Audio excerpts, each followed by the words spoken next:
Hey everyone, welcome to episode number 17 of the New Slang Podcast. I'm Thomas Mooney, the editor-in-chief of New Slang. This week we have three great Lubbock singer-songwriters that we talked to. It's kind of like a little roundtable discussion with Cary Swinney, Wade Parks, and Brandon Adams.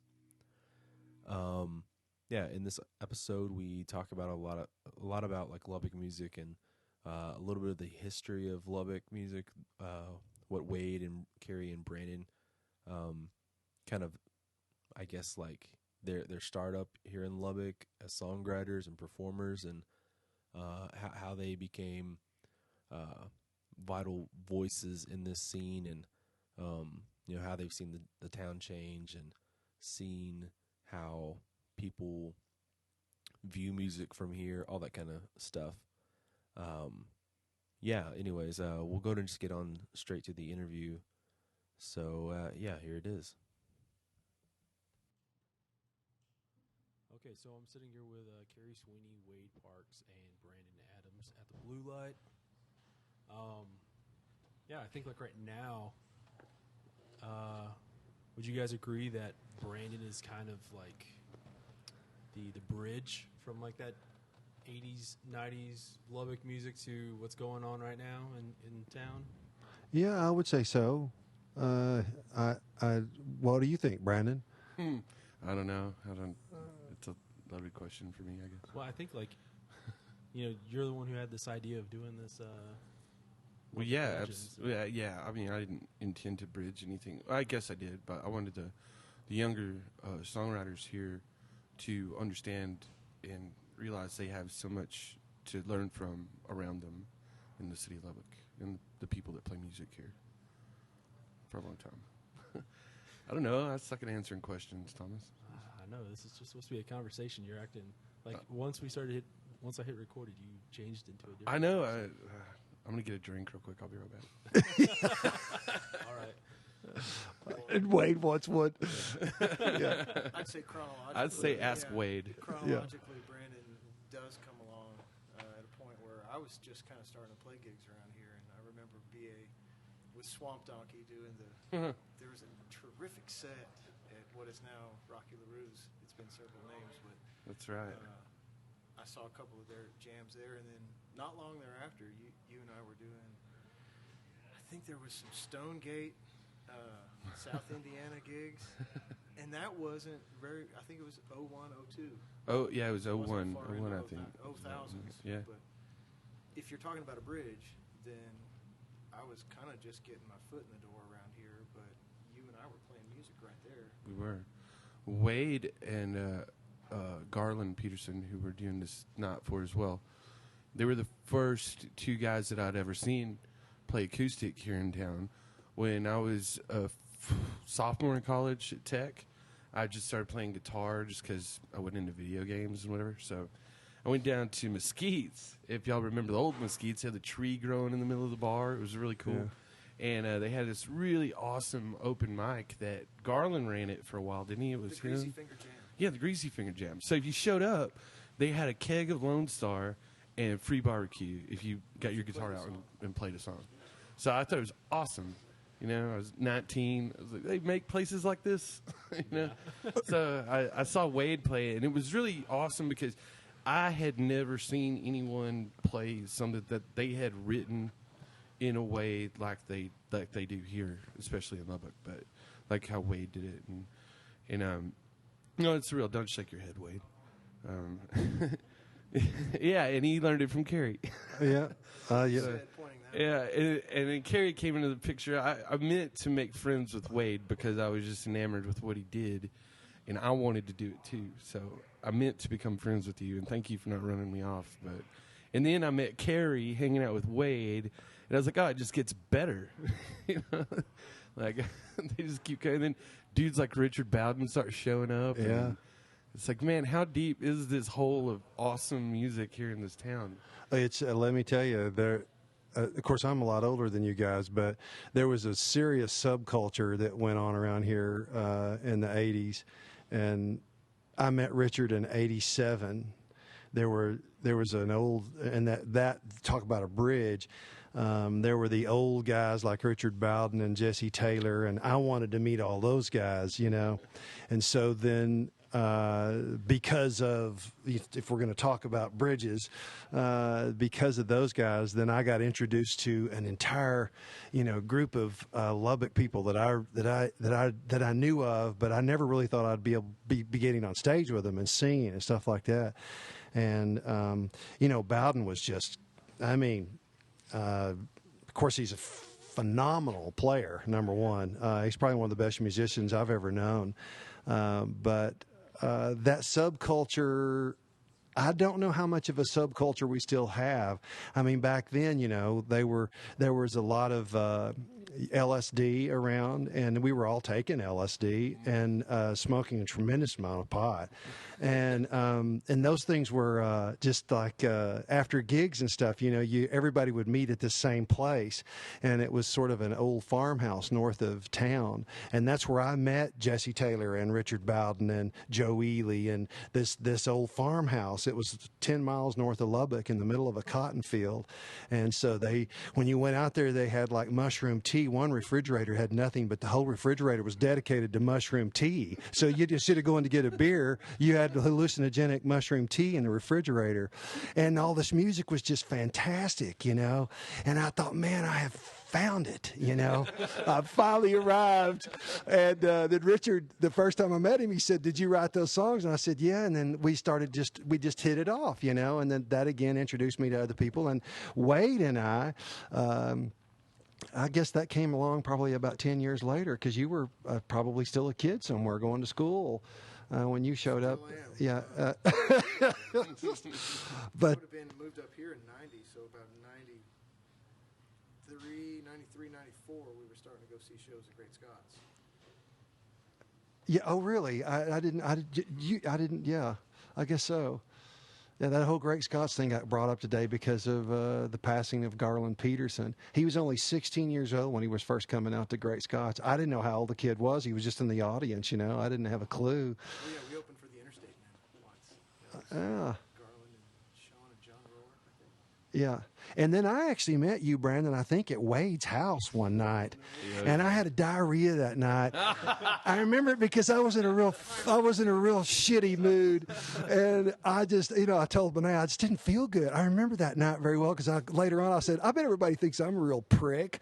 But I just, I was running back and forth to the bathroom to take a shit, literally. So, and you probably don't remember what kind of a mood I was in. I remember a little bit of it. It's a while back. There was a few nights at Wade's, and I always thought, man, I don't think Cary likes me. He doesn't ever remember who I am. And then finally he was like, "Oh, Brandon, yeah, Brandon, good to see you, man." And, oh, good. He doesn't hate me. No. One of those nights, you sat there in Wade's kitchen and played a song called Casa Winnebago. Yeah, remember that one? I haven't played it in years, but I know what you're talking about. I remember, and the whole night I asked Benay, and everyone there at the party, I was like, "Where can I get a copy of this?" Okay, well, listen, we were talking earlier. I tell you what, if you want to do a co-write on that, because I never thought it was right, then I'm dead serious. I'm dead serious too. Okay, I know the song you're talking about. Yes. I just don't feel like it's finished, and I never really did anything with it. And you liked it. I loved it. Okay, well then. Well, there we go.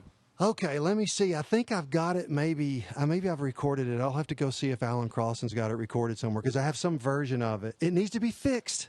Okay. In my opinion, it needs to be fixed. Well, your hook is on point. From the 7 years ago that I heard it, I still know that it's a pretty damn good hook. I haven't played that thing in probably. I don't know. Probably maybe that was the last night I played it. I don't know. And I recall that night it had been a while before that too. So, yeah. Well, maybe we ought to give it some new life. That would be awesome. It would be great with me. I really mean that. And so I'm glad we're talking about this right now, because who knows? Maybe you'll end up wanting to even do the song. In public. For people? Yeah. Well, I can speak at least for my wife and several of their friends. They've got a small legion of people that'll walk you through that song. Okay, that's going to be helpful. It's a crowd favorite. Oh, yeah. Yeah, well, you know, again, No fat girl in an ice cream store. I need to release that one too. I'll play that one tonight. I always liked Fat Girl in an Ice Cream Store. The problem was that every time I sang it, girls, got sideways with me, and then finally, two women finally recorded it. If a girl sings "Fat Girl in an Ice Cream Store," it's sad. When I sing it, they think you fucking asshole, and they don't listen to the words. It's a sweet song. It's a sweet song. It's a sad song about this poor chick serving ice cream to all these skinny kids. And you relate it to like a drunk at a bar with like a buffet at the same time. It's brilliant. Yeah, well, I don't know about that, but I'll sing it tonight. As a matter of fact, as you bring it up, then I'll do it. I never released it, but now that one I'm keeping. I like that one, and I'm gonna hang on to that one. I'm trying to get as many as I can. Yes. Well, I'll tell you what. I'll get back with you on that. I'm dead serious. I tried to write a song with Wade, and then I started the song, and it ended up being about a gay right-wing Republican cowboy that gets caught getting fucked up the ass. He's got his. The chorus goes. Oh, he never thought he'd ever get caught with his palms on his tailgate and his gun belt to his knees. And Wade heard it. Was like Wade said, "I don't want anything to do with that song." So it was a love song. It is a love song. I may do that one tonight too. To see, I liked it. I was like, Wade, I was just trying. I said, let's write a song together. So I got it started. He's like, fuck no, I'm not touching that fucking song. Not my tempo. Yeah. Anyway, well, I'll tell you what. You may reconsider it tonight when I do it, and the crowd loves the damn thing. No, I'm kidding, man. I don't know if I'll do it or not, but anyway, we're just jacking. No, this is exactly what this podcast needs, or any podcast, really. But okay, so all three of you guys do a really great job of describing what it is to be in West Texas, what it is to live here, to be from the area. What was it that really drew you to even write about the people who inhabit West Texas, the Panhandle? I don't know. That's a good question. For me personally, I'm not going to speak for Brandon and Wade, but I really wasn't. I wasn't really familiar with. And I'm still not that familiar. My influences were Jackson Browne and Randy Newman. I've had people over the years that will do an interview or something and say, "Well, I guess you were influenced by Joe Ely," and I think Joe Ely's fantastic. But no, I wasn't. I don't own a single Joe Ely record, and it's not because I don't think he's good. It's just that's not what influences me. I need to be drawn in by something. For me, it was other things other than West Texas. Now I know you're talking about the people maybe of West Texas and stuff, but for me, I don't know. Again, I can't speak for you guys. I don't know what influenced you. I think guilt by association is one thing I would use because my folks are from this area, and when I would hear, just your basic Waylon and Willie that we had going in the station wagon on road trips, you're driving through West Texas hearing that thump of a sound, and then I got out here to Texas Tech, and it was some friends of mine, and strangely, my big, tall, ugly brother Russell turned me on to a lot of what's going on around here. I didn't necessarily get hooked by anything larger and then get drawn in. Russell called me up and said, "There's this place called Great Scots, and you need to be coming and watching this band called the Bel Airs, and you can bring a cooler, and there's music almost every night of the week." Nice. This is where I heard the first Joe Ely songs, and about the time I discovered Guy Clark and the Townes Van Zandt angle of the songwriting. But as far as taking my own shot at trying to write some of that stuff and around here, I guess it's that sort of in the air thing about something you can pinpoint. And to me, it's always personal when you're hearing a song and they're talking right at you. To me, that's what I'm listening for, and the ones that I draw to. I guess if it is geography, it'll pull me in, and I'm guilty of it. Well, I will say this, and y'all may feel this too, and I mean this sincerely. how the sun sort of shines differently out in this part of the country. Like when you're like the way the sun comes through a window in a house or something, it's not like the same sun that comes through a window in Austin or Denver or some other place. I mean, it's kind of weird. And Richard Bowden, one time, speaking of Richard, I picked him up at the airport one time. He came into town to do a Maines Brothers gig, and we'd scheduled one for the night before. And when we got back to my house, he was walking around. Of course, Richard's a very odd person anyway, but he was walking around my backyard looking up at the sky. He was just walking around in circles looking up at the sky. And I said, "What the hell are you doing?" He said, "Something different around here. I don't know what it is." You know, he said, "I've traveled all over the world, and every time I come to Lubbock, it's something weird going on around here." And I said, "Yeah, I know what you mean." And, you know, sometimes when you get up in the morning, I know you almost do this, and you think, "I'm going to write a song today. I don't even know what it's going to be about. Just gonna write one." Yeah, I'm just going to write one." And Lubbock does that to me. For speaking of the area, I can be somewhere where I'm really having a good time and it's a real pretty environment and everything. I don't feel like writing a song. You know, I'm having too much fun. And I get to Lubbock and I feel like writing a song for some reason, and I can't explain that. For me, it was very similar to, and having moved away from town recently in the last couple of years, gave me a lot of perspective on that question you asked. Like, what was it about West Texas that made it so inspirational? And living further east now, you know, we're enclosed by trees and things and houses, and I can't see the sky where I'm at. I have to look straight up in the air to see the sky. Here, that's not the case. I could look everywhere and see the sky. And it was just something about that open frame of mind that helped me to write about here. And it was just so happened that I don't think of songs and music and lyrics. I think of songs and pictures and images. And that's what I think of, like, here when I was writing. So, you know, it just happened that way. It wasn't on purpose. Yeah. Talking with people who are songwriters from here, I've always kind of felt that it's either one of two things. Like, you start writing because it's so isolating and you're trying to get something out there, that lonesome feeling, or a lot of your songs are influenced by the folks that are around you. That, like, you wouldn't, like, for example, Wade wouldn't be writing a song to just impress you know, somebody on the radio, listen to the radio. He'd be first person he's going to show is a peer.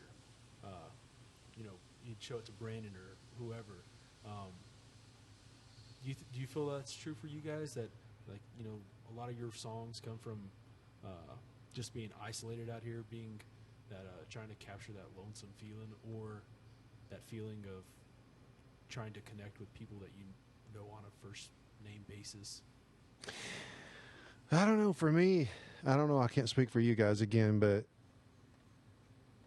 there's sort of a, and people that don't feel this can obviously there's something dreamlike sometimes about writing a song. Anyway, I don't know what people feel like when they're writing a song when they're in Seattle. I've never been in Seattle writing a song, but for me, when I'm writing something, and maybe it's just because I just happen to be here, but same thing. When you're on stage, sometimes you feel like you're sort of in this weird dream sometimes, and you feel like it's a private thing. Like you know what I mean? There's all these crazy things rattling around in your head. It almost like LSD in a way sometimes, you know, like, have you ever done any LSD?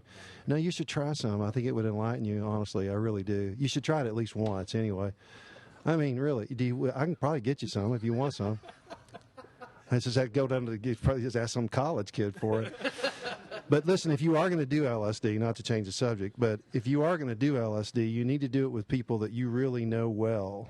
You don't want to do LSD and go to a Pink Floyd concert. It's not going to work out for you, and then you'll never want to do it again. But if you do it like you know, you're going to go camping or something like that, I really. Do you smoke any pot at all? Yeah, okay. I'm not a complete square.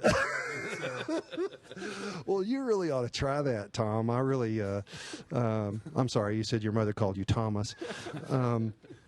You really ought to try some LSD, and then maybe you might Go do. out to Cottonfield with Joe Ely and try some. I'd probably recommend that. You might end up writing some songs.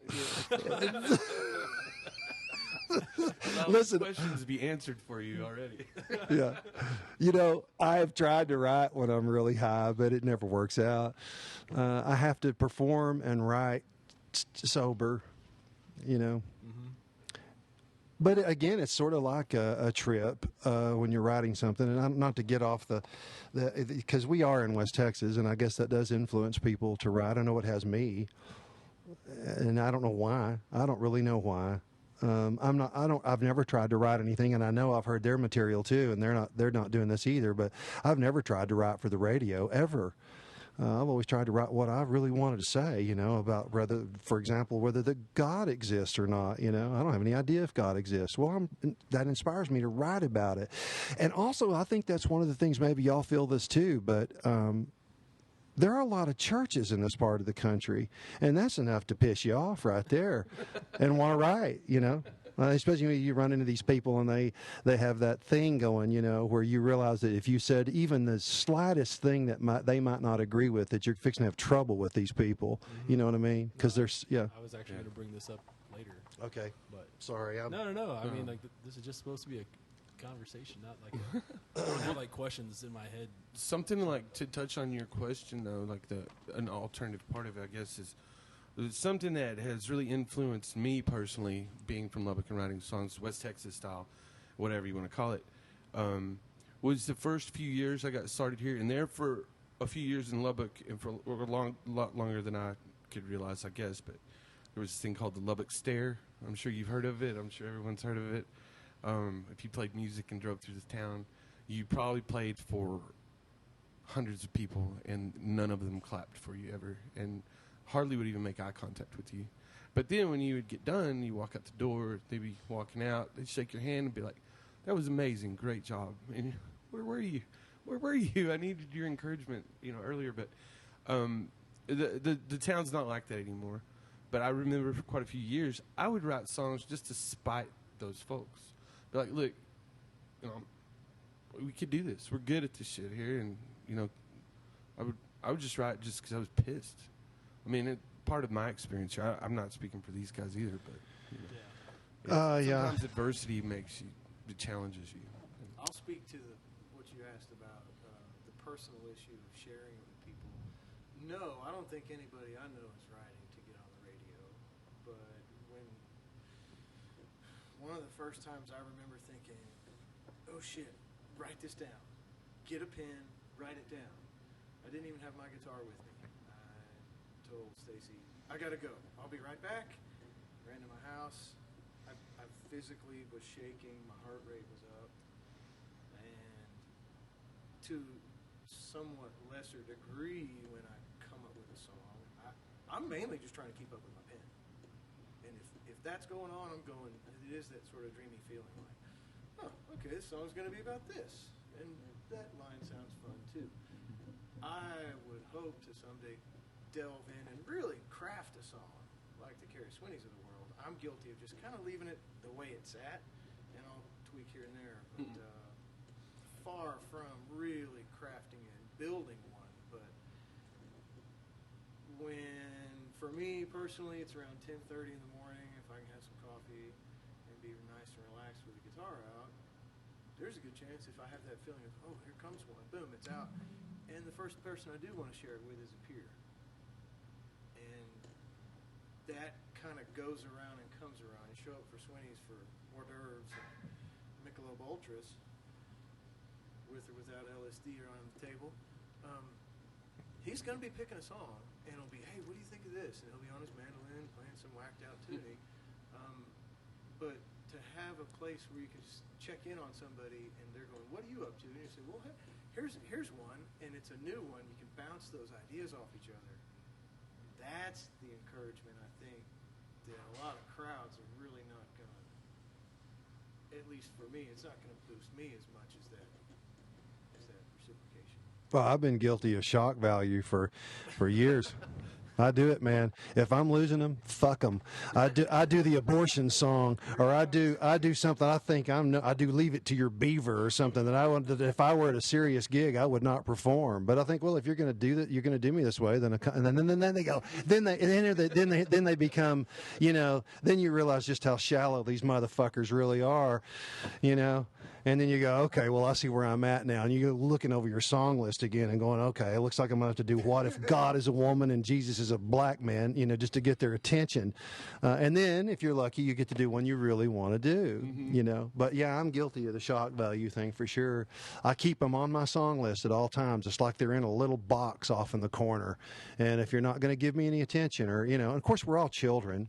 Honestly, we all want to be told we're doing a good job, one way or the other. We may say we don't, but we really do, or we wouldn't be, we wouldn't be trying so hard, I just never understand why people pay you so much money to show up somewhere and then don't give a shit about what you're doing.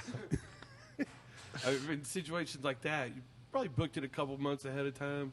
You showed up with all your stuff. You're excited, yeah, and then get there and it's a bunch of backs to you, and you're like, what?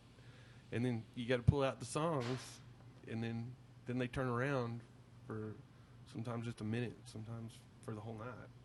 I know y'all do this, but when there is a lull or you think they are giving you the attention that you want, that's when you do a slow one or one that's a little more, closer to you somehow. Then you say, okay, I got it. I'm going to seize the moment. And you've been waiting to do a few songs, and you go ahead and nail it right then. Say, I'm going to go ahead and choose it right now and see how long I can keep them. If you keep them through that song, then you go for one more maybe. And then, like any good bar, you're going to lose them. House concerts, I've done a lot of house concerts, or I should say more, just because of the thing we're talking about. House concerts, you get their undivided attention most of the time. And that's not to say that tonight in this bar it's not going to go well because we're in a bar with a lot of noise, but that is a lot of times the case. How was the last one? It was great. Got some really good performances. It was, for the most part, it was a really quiet evening as far as being in a bar too. We had a few people come in and make a lot of noise really early, and oddly enough, not gonna name any names, but they own bars here in town too. So it's like, what are you doing this? But it was awesome. Robin Griffin was on the show, and Kent Means and Brian Wheeler. And Robin really put on a spectacular performance, I thought. Wade was here; he saw it, but Robin's a natural born front man. Oh yeah. I mean, and I tell my friends outside of town that get to come here and sit in on a jam or a show or a songwriter night with him, and they leave here, and I tell them, like, that dude is my spirit animal, man. Watch him and you learn something and take from it, and then they come back from where back home or wherever, and they're like, oh man, that dude is rock and roll. The guys in our band steal riffs from him, and he's here, he's part of the thread of Lubbock music. We did a duo together, and sometimes we would add Richard on fiddle or Wally Moyers on steel, but me and Robin did for about 7 years, we did a duo together, and did some traveling, Fort Worth, Austin, some San Antonio. We did some Texas traveling together, but he is a natural born front man. He's probably more at ease on that side of a microphone than he is just talking to him one-on-one. I saw he had been traveling. He had been to Europe with a band called Rat Madness, and he was the lead singer. He was the front man, and Jesse Taylor was the guitar player. So I mean, that alone tells you what kind of a band they did. So, but they had gotten back from Europe, and I wasn't playing professionally yet, and just a little bit here and there. And I was in what was then called the Texas Spoon, and I never had seen Robin Griffin. I just sort of went in there that night, and his long red hair, and this guy was just, just all over that microphone. And I thought, man, this guy. I mean, he was impressive. Like, this guy has no fear whatsoever. It was kind kind of going into an old school blues bar or something to watch him play, as opposed to singing some, stupid fucking song about San Antonio or Texas or some of the bullshit that we have to hear nowadays. I shouldn't say this, but some of the Texas artists that are out there right now, I'm sorry. They're just, just go fucking waste somebody else's time.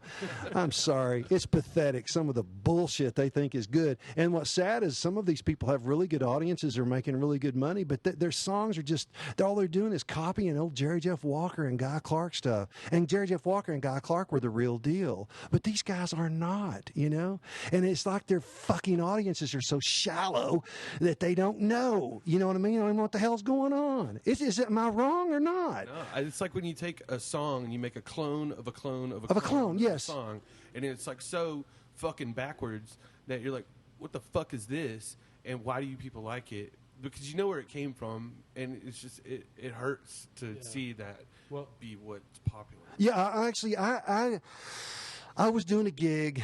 I was doing a gig one time, and Gary P. Nunn was on the bill, and I walked up to him and I just said, and he was trying to be polite. You know what I mean? He was trying to be polite about it because he was from that era. So, when he wrote London Homesick Blues, that was sort of a new thing to write something like that. You know what I mean? That was sort of a cool thing. And I really loved it. I loved London Homesick Blues and Gary P. Nunn and that whole thing, I bought in all the way on that stuff. Rightly so. It was good stuff.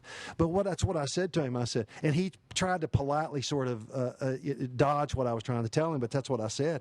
I just basically, I said, what do you think about all this stuff? I mean, basically all they're doing is just copying you guys. That's what they're doing. It's very obvious what they're doing, and he was nice about it.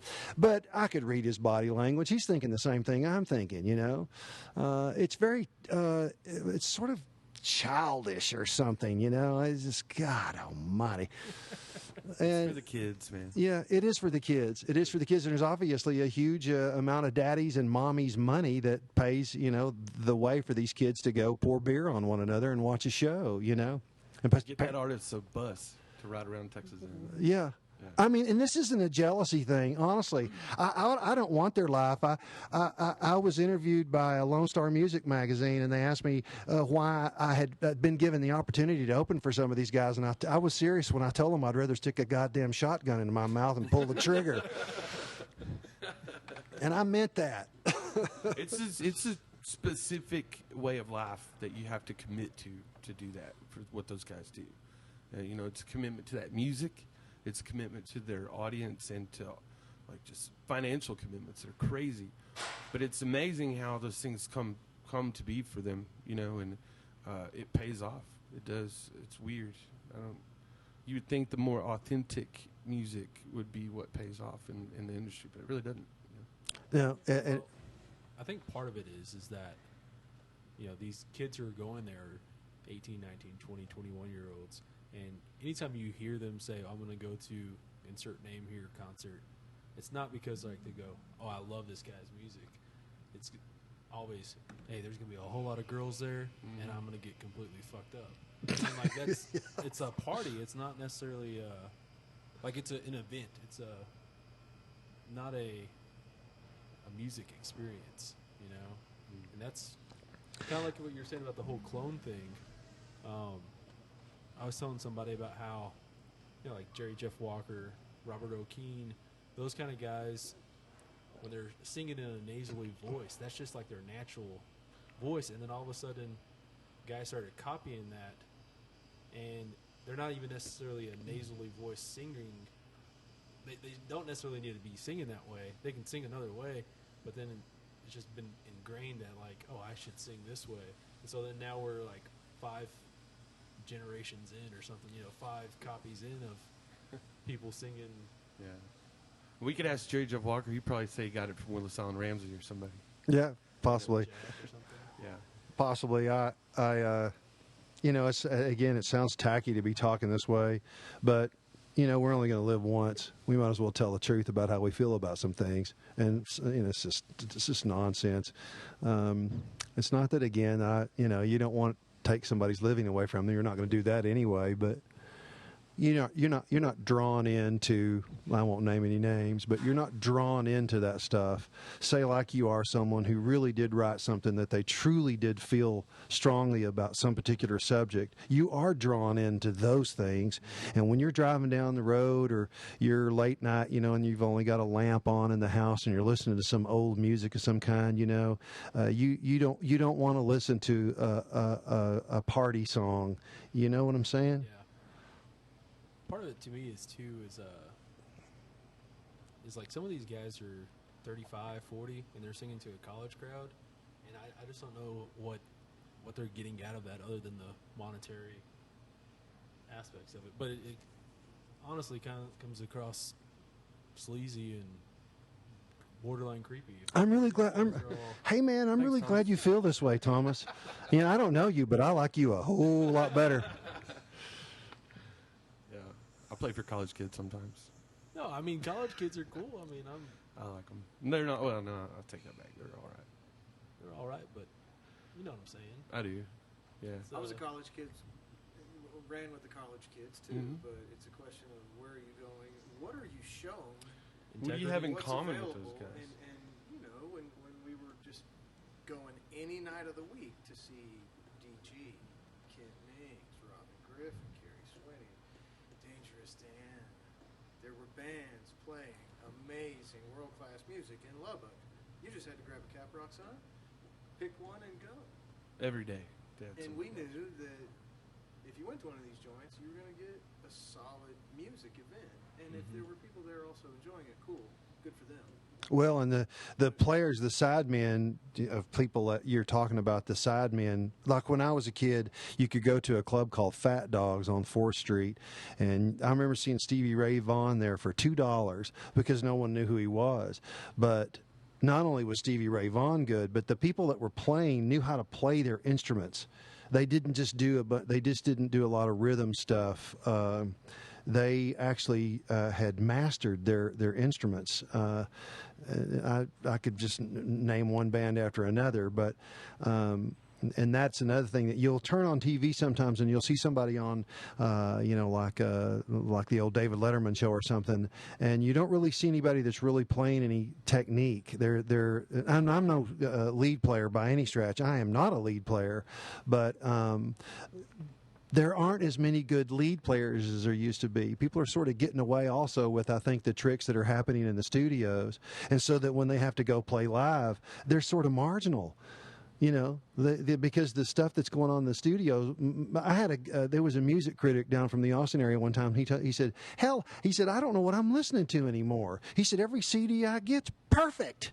He said that they sing in perfect pitch. Everything's perfect. He said, "These people can't be that good," and they're not. Yeah. Throughout Lubbock history, or in any kind of music history, really though. Guys fall through the cracks, like the musicians that 10 years ago were on top and now like really nobody knows about. Who are some of those guys like that are making music that you feel today like none of the new Lubbock guys even know about? Are there guys who just fell through the cracks, if you will, or got tired of it? Yeah. They just got tired of it. And, they would rather be home with a loved one or, let's face it, after you've been in a bar a few times playing music, it doesn't take long for that to go, okay, yeah, I get it. It's not that glamorous. Yeah. And this friend of mine, Michael O'Connor, has been on the road a whole lot more than I have. And he said, the road is just the road is just the road. And he's right. It doesn't matter whether you're, making millions of dollars or you're barely making a living. You still have to go into that same crummy place to get something to eat because it's the only thing that's available. And then you get back on that road, and there's not a damn thing glamorous about it. I'll bring up DG Llewellyn simply because there's people they'll know him. They know there's a generation of people that know DG. Been playing here since I don't know when. But bars are bars are bars are bars, and when you're just going just down the street, loading out, loading in, playing. And I've gone over this with him. He's responded the same way, and I keep begging him, come on, DG, bring those originals. Just unload them on those people. Oh, yeah. And he'll say, well, yeah, we can do that. But, you know, even the greats had to play the cover songs. And if that's what gets you through your calendar, I admire those working musicians that are out there. I'm blessed to have another job, and I can have the flexibility to pick and choose when and where I get to play. But one thing you've also got to do, no matter where you're based out of, and you better have some. When people put out records, a lot of times they make a big mistake. And this is my opinion, but I think I'm right about this. They will blow their budget on the recording and to get product when they need to keep a percentage of that budget to market themselves and to send press kits to places like, Australia and Italy and all parts of Europe. You've got to do that. If you're gonna have any leg, so to speak, you've got to know that a certain amount of the money that you're going to spend on a project has to go towards things like something as simple as postage. And line up everything. You've got a new record out, you've got to get it out there. So if you're not going to hit the road, or you're not going to hit the road maybe as much as you should, then you better spend at least, several $1,000s, and that's nothing compared to a large budget, just making sure that you've hit all your databases. And we're just talking business now. You've got to either buy databases, or you got to get a hold of databases that make it so that you can get your music to all these crazy places, so that you can get reviews out of the Netherlands, and you can get reviews out of, someplace in, Timbuktu. Because otherwise, why did you do it? And I see people make that mistake all the time. They'll put a record out, but they think the world's going to come to them. It's not. It's not going to work that way. That's true. Yeah, and I almost want to step in and get in people's way and say, listen, man, I don't know how much money you're spending on this record, but you don't want to give all your money to the studio and then be left with nothing to send product places. And another thing that we were talking about earlier, you probably heard me and Brandon talking about it. Man, the business has changed. Used to, my iTunes money was, pretty decent. Yeah. And it's dwindling, because people can stream anything they want to on, they go to Spotify mostly, I guess. And to the general public, that looks really cool, but Yeah. it's not that great. For the artist, it's not. I was talking to some people in Nashville, actually. We did a little round table kind of thing like this with some buddies up there, and one of them said he thought, like, the problem with Spotify was that they lowballed at the beginning as far as, like, what they thought they could charge people. Like, they're only charging $10 a month, and he thought, like, if they had started out with just something like, if you're gonna pay for this, you're gonna spend $50-60 a month for the streaming service, that would have people would have paid for it, and in a way that would have at least helped pay artists more than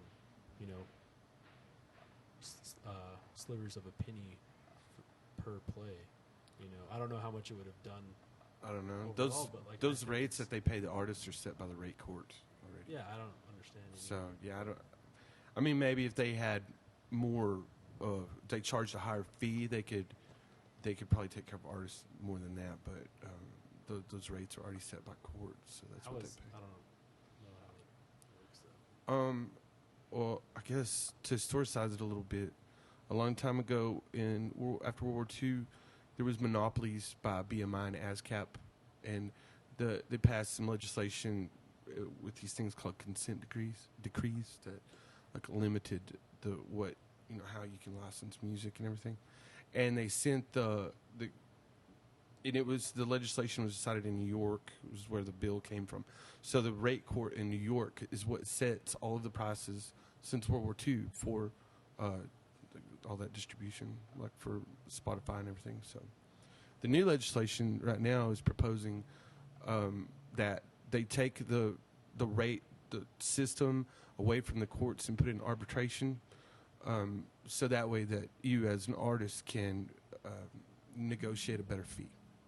So hopefully that will work. Yeah. I don't know. I don't know. I have no solution. Where you can- I want to make a database where we all have one number. You log into that and you see how much money you're making in the music industry. That'll never work, but in a dream world, you know. For years and years and years, people have been trying to step in and help musicians keep from getting screwed. Yeah. And it's not to say that there are musicians out there and songwriters that are making tremendous amounts of money, but for the lion's share are eking out a living.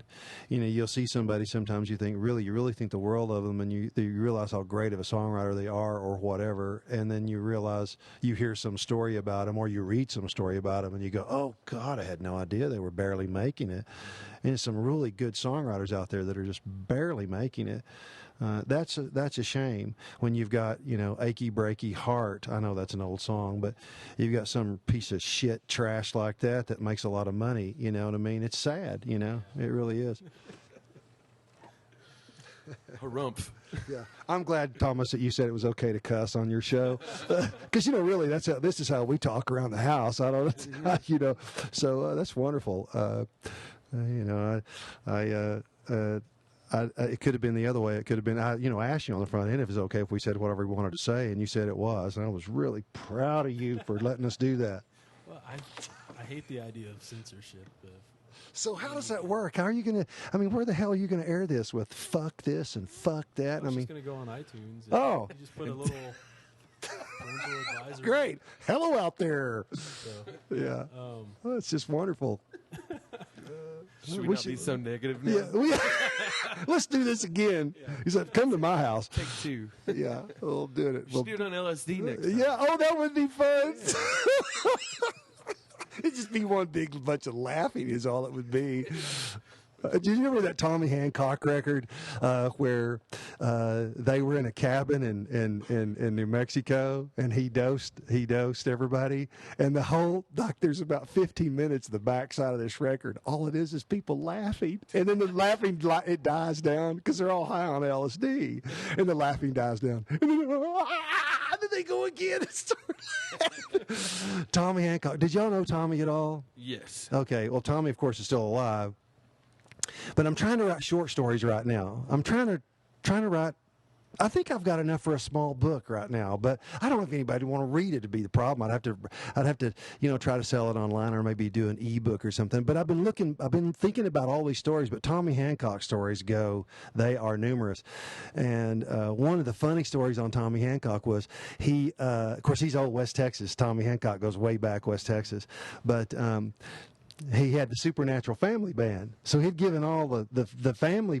They were in California and they were going to go to Chinatown, and they were traveling with this Mexican man that was he was mentally impaired, and his name was George, and they would take George with him. George was literally left on the steps of a Catholic church in Cuesta, New Mexico years ago, and the priest allowed Tommy to take him with him when they would go on the road. Tommy liked George, even though he was not mentally sound. He liked George. George wore a fedora backwards. So anyway, Tommy gives the entire band, which are his children and his wife, they all dose up on some LSD. But they don't give George any LSD. They didn't think that would be appropriate, and they followed George through Chinatown. That's Tommy. I mean, Tommy's something else, man. Oh God. He always talked like he always sounded like, he told me one time, he said, Cary, he said, wait, I always felt like the best way to introduce somebody to marijuana was with cookies. So he's talking about how you should give people cookies. Well, he said, did I ever tell you the story about the time I came home from Austin? He said, my mother was 92 years old at the time. And he said, I came home and she said to me, Tommy, I just don't feel like living anymore. And he said, Mama, I hate to hear that. He said, so I give her a little sliver of LSD in her cereal. He said, I told her it was a herb. He said, because she knows I like to do herbs. And he gives her this LSD, and he goes back to Austin. And he comes back from Austin, I don't know, a week or two later. He says, Mother, how'd those herbs do that I gave you? And she said, I spent the whole day in the backyard picking up pecans. He said, so Cary, he did his thumb, you show somebody a measurement. He said, so Cary, when I come home, I just give her a little sliver of LSD. And anyway, she's dead now, but the LSD didn't kill her. But Tommy's something else. It's fun to talk about drugs, isn't it? Brandon's getting up and smoking a cigarette in here. No, it's all right. They're closed. Yeah, I know. I don't care. Are they not allowed to smoke in here? Well, they didn't know until Tom said it on the podcast. I was just describing the scene a little bit. How has Lubbock changed? Since what's- when? Yesterday? Since Changed a lot since Saturday. Yes, sure did.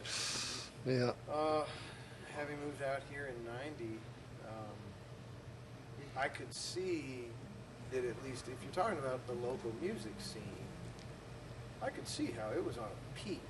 And I'd heard from several people, namely some of the musicians we mentioned today, that there'll be that ebb and flow. There'll be a high and a low, and there'll be lots of bands, and then all of a sudden it's karaoke everywhere you look.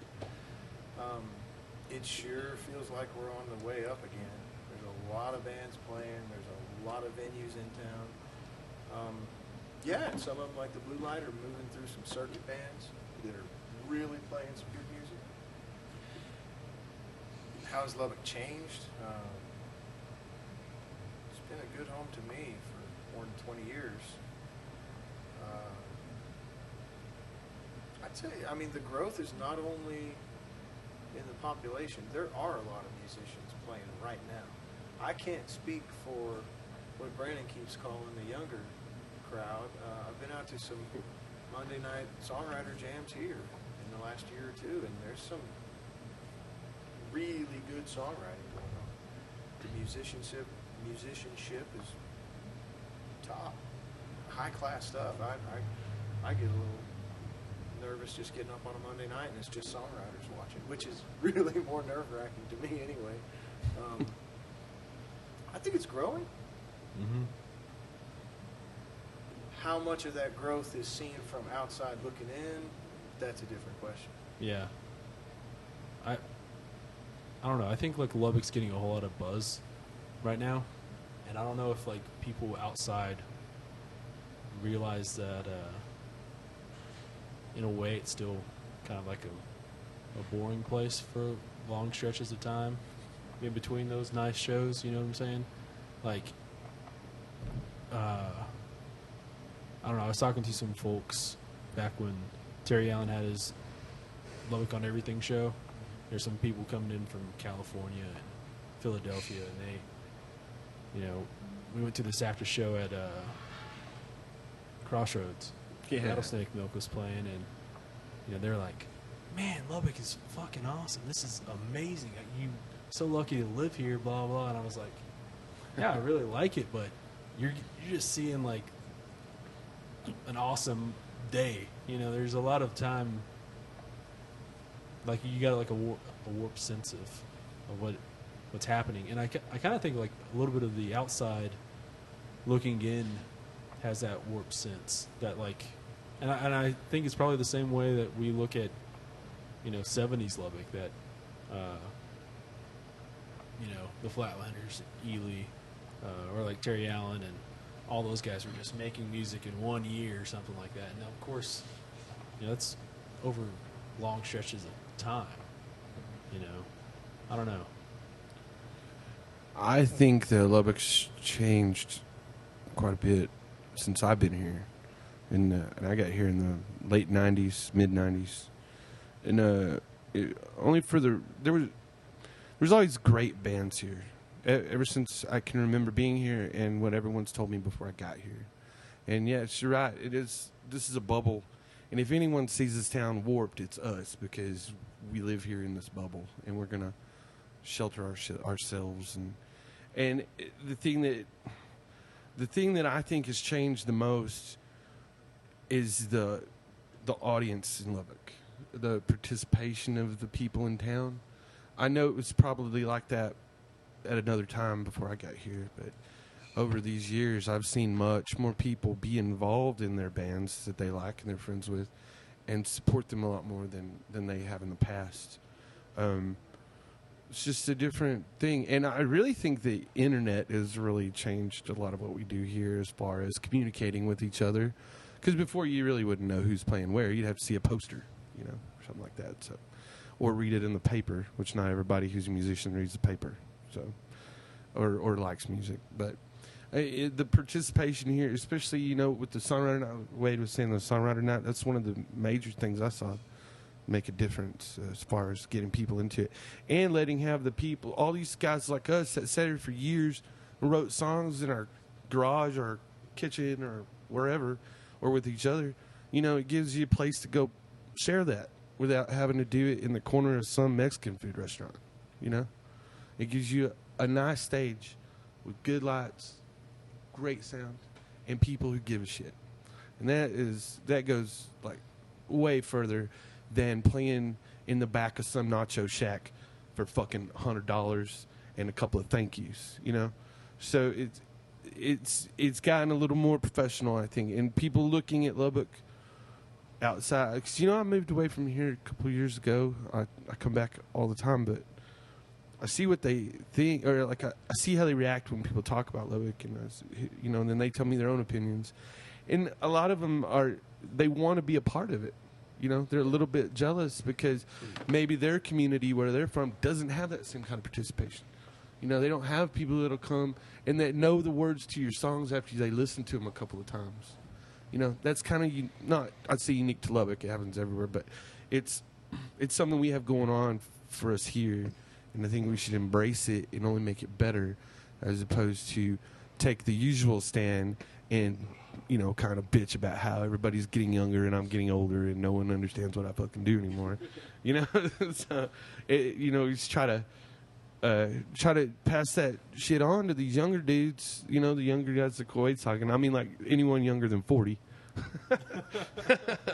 So, because they need that, you know, like Cary was saying earlier, you want that encouragement you're never going to get. I mean, the instant gratification, if you want it, you're never going to get it. If you don't want it, you're going to get it. It just happens that way. This is one of those towns right now that'll give it to you if what you want to do is write songs, you know? Yeah. Well, I know there's so many kids now who are moving to Lubbock just to be songwriters. Of course.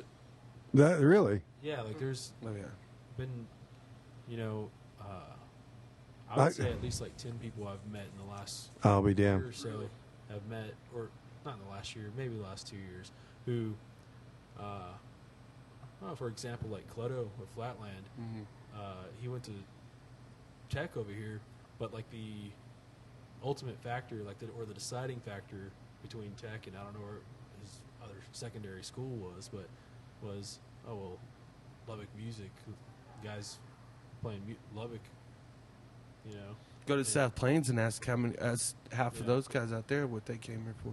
Yeah. No, it's to learn their craft in a good atmosphere, I think. You know, I have to admit I am out of touch with the Lubbock music scene, really.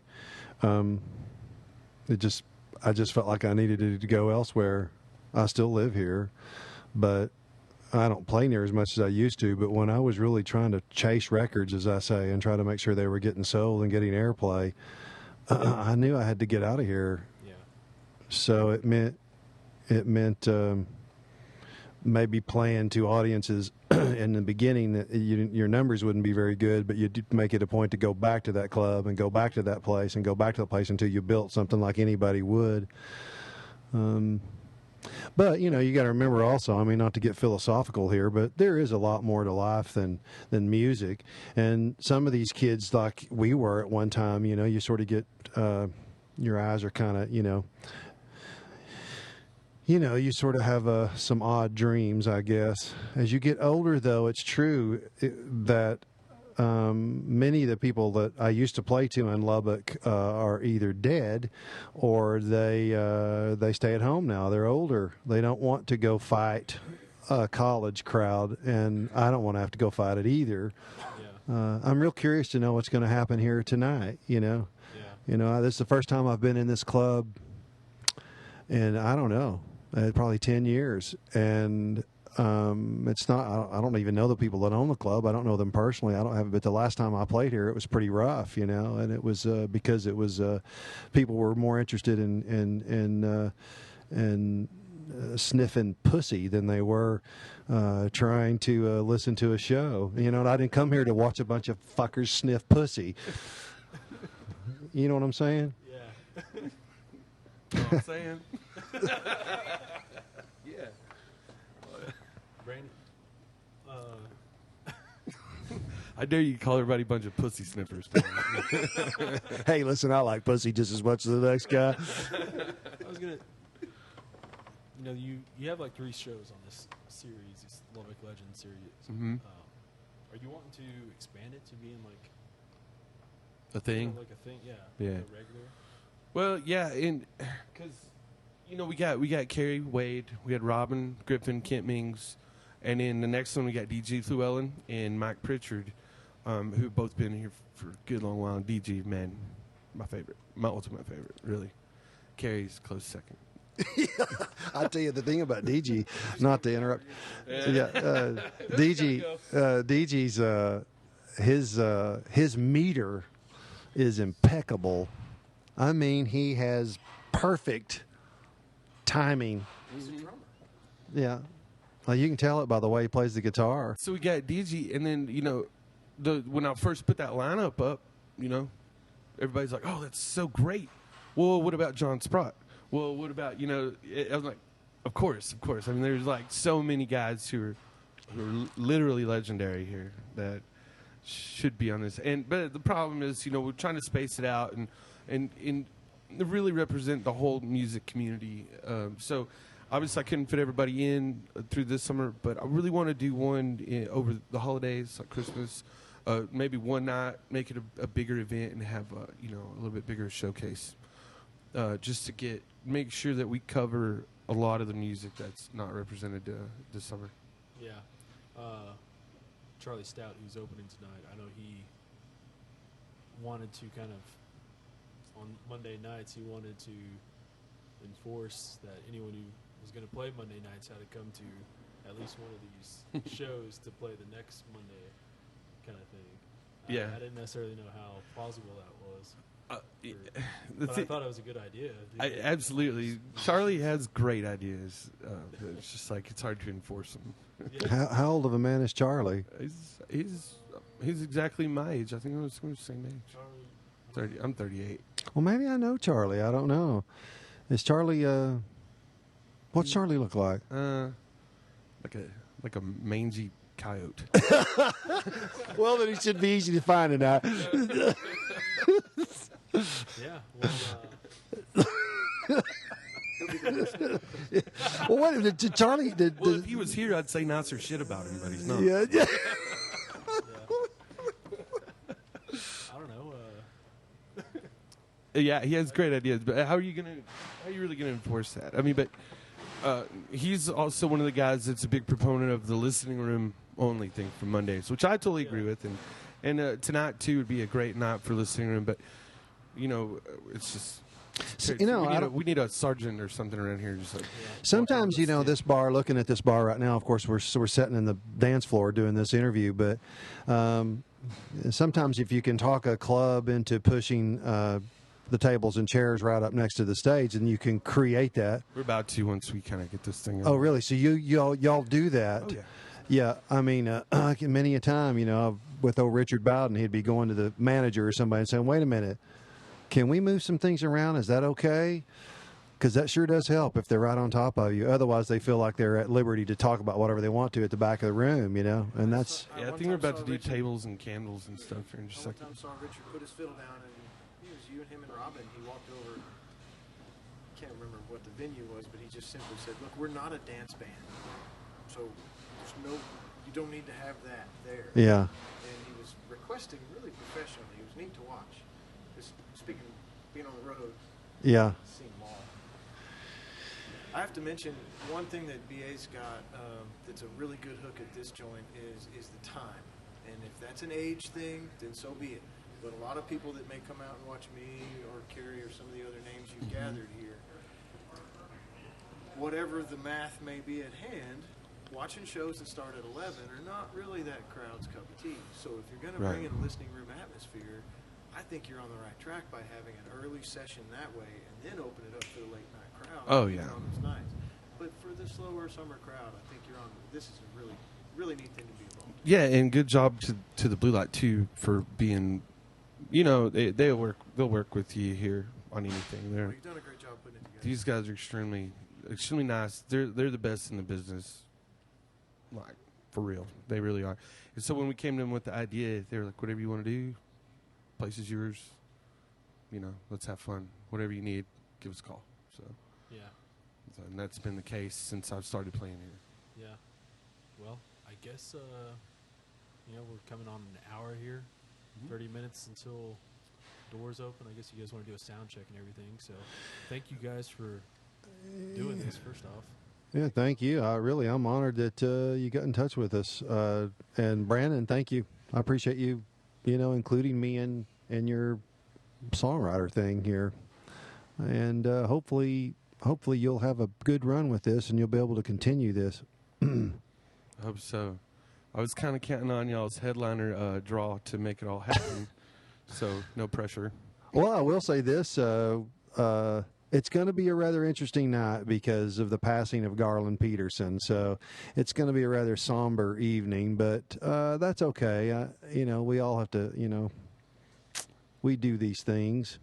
And his wife, I think, may come tonight. She texted me and said she may show up. So I really hope so. Yeah.